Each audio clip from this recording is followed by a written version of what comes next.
A reading from the Gospel according to Matthew. For it is as if a man, going on a journey, summoned his slaves and entrusted his property to them. To one he gave 5 talents, to another 2, to another 1, to each according to his ability. Then he went away. The one who had received the 5 talents went off at once and traded with them, and made 5 more talents. In the same way, the one who had the 2 talents made 2 more talents. But the one who had received the 1 talent went out and dug a hole in the ground and hid his master's money. After a long time, the master of those slaves came and settled accounts with them. Then the one who had received the 5 talents came forward, bringing 5 more talents, saying, Master, you handed over to me 5 talents. See, I have made 5 more talents. His master said to him, Well done, good and trustworthy slave. You have been trustworthy in a few things. I will put you in charge of many things. Enter into the joy of your master. And the one with the 2 talents also came forward, saying, Master, you have handed over to me 2 talents. See, I have made 2 more talents. His master said to him, Well done, good and trustworthy slave. You have been trustworthy in a few things. I will put you in charge of many things. Enter into the joy of your master. Then the one who had received the 1 talent also came forward, saying, Master, I knew that you were a harsh man, reaping where you did not sow, and gathering where you did not scatter seed. So I was afraid, and I went and hid your talent in the ground. Here, you have what is yours. But his master replied, You wicked and lazy slave, you knew, did you, that I reap where I did not sow and gather where I did not scatter? Then you ought to have invested my money with bankers, and on my return I would have received what was my own with interest. So take the talent from him, and give it to the one with the 10 talents. For to all those who have, more will be given, and they will have an abundance. But from those who have nothing, even what they have will be taken away. As for this worthless slave, throw him into the outer darkness, where there will be weeping and gnashing of teeth. This is the good news for the people of God, and we say, thanks be to God. Love is the gift that keeps on giving. Love, real love, is all-encompassing, and you cannot keep it to yourself.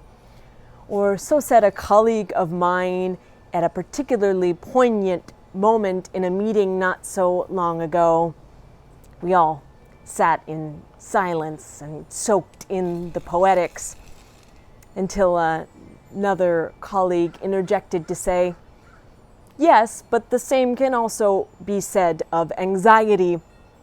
A truly anxious person is pretty much all consumed by their nerve-wracking anxiety, and moreover, anxiety is easily passed from one person to the next. Case and point, after the second colleague said that, the tone of the room went from whimsical to foreboding.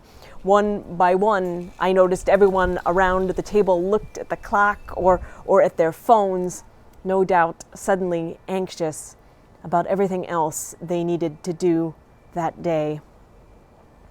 As I studied this passage this past week, all I could see was anxiety. No projection there, let's move on. The story starts with a man going on a journey. He's going to be gone a long time, and so instead of leaving his savings under a mattress or wherever else he's been hiding it, he decides to divvy it up among 3 servants, 5 talents to one, 3 to another, and 1 talent to the third. The amounts decided based on the servants' abilities. The first 2 servants with multiple talents do just fine, but the one who just got 1, he fails to do anything. Why? Why? Why is it that this servant seems to be unable to take any action in this moment? We might find some help answering this question from high school biology class. In my high school biology class anyway, I learned about fight or flight. When living organisms are faced with danger, they either tend to defend themselves and their young, or they try to run to a safe place. Human beings do this too in response to stress. It wasn't until much later that I learned there's a third option in that series. There's fight, there's flight, and there's freeze. Sometimes organisms, people included, just freeze, like the possum on the fence in my backyard when the dog notices him and begins to bark. It makes no sense. Really, the possum should run, but the anxiety of the moment just freezes him in place. The servant in the story today has good reason to be anxious. First, the other servants got more talents based on their abilities, so he might be anxious about not having enough or not being enough. But this anxiety isn't necessarily rooted in reality. First of all, a talent is a boatload of money, and so one is plenty. Comparative scarcity is not real scarcity.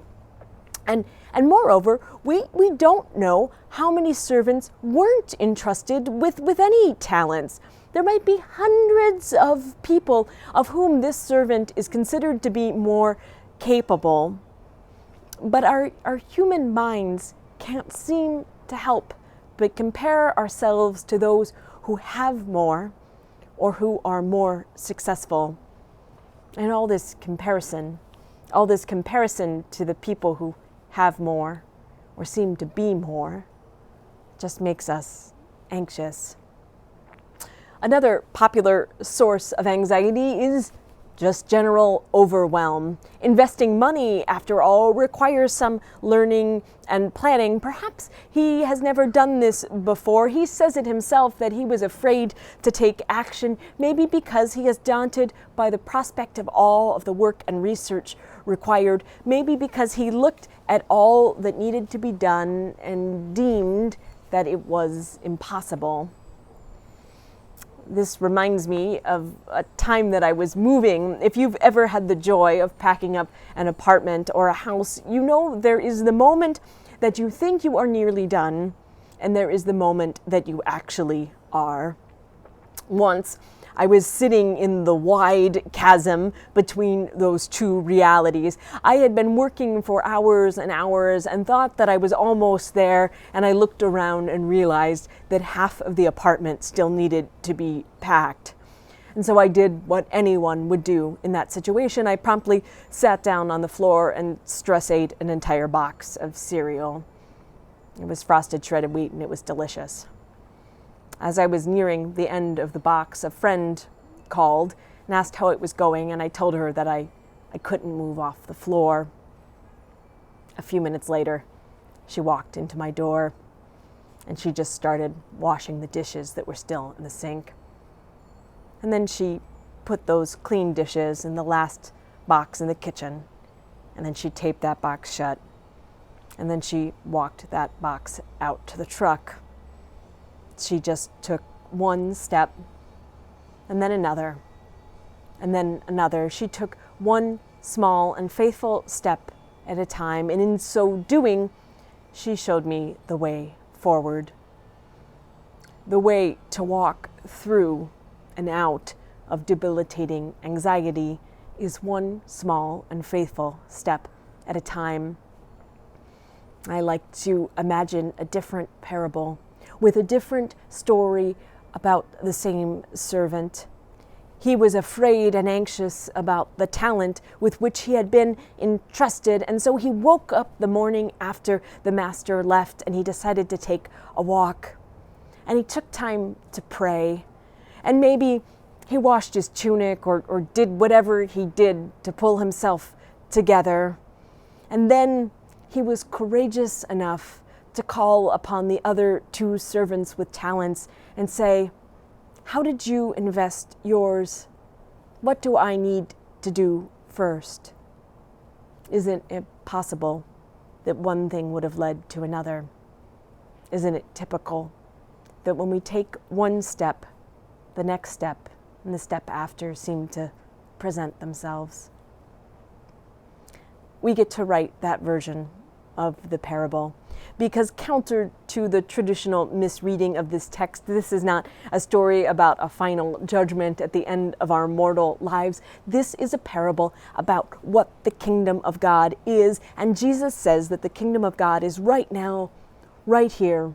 In this moment, we get to choose. So if you are anxious, if you are fearful, if there is something before you that seems to be impossible, maybe it's time to pause, to walk around the block, to pray, and to ask for guidance as to what is the first and faithful step that you need to take. And then in faith, take that step, trusting that the rest of the path will reveal itself in time. And thanks be to God.